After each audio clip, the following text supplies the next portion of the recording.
Hello guys, welcome to everyone. हाजिर हुए हैं आप लोगों की खिदमत में महकमा मौसमियात की ताज़ा तरीन रिपोर्ट के साथ। महकमा मौसमियात ने अब से थोड़ी ही देर पहले बारिशों का एक बड़े सिलसिले की पेशगोई जारी कर दिया। आइए दोस्तों, आपको मुकम्मल तर तफसील से आगाह करते हैं।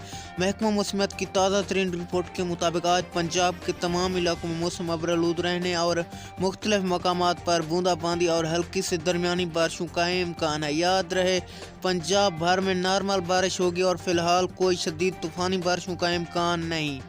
जी हाँ दोस्तों, आपको मुकम्मल तर तफसील से आगाह करते हैं, लेकिन उससे पहले कि अगर आपने अभी तक भी इस चैनल को सब्सक्राइब नहीं किया तो जल्दी से सब्सक्राइब करके वीडियो को लाइक ज़रूर कर दें। महकमा मौसमियात की ताज़ा तरीन रिपोर्ट के मुताबिक आज सिंध के मुख्तलिफ इलाकों में बारिश की बूंदाबांदी हो सकती है। याद रहे कि खास खतरख्वाह बारिश का कोई इम्कान नहीं, किसी न किसी इलाके में बारिश की बूंदाबांदी चलती रहेगी। Thanks for watching my video.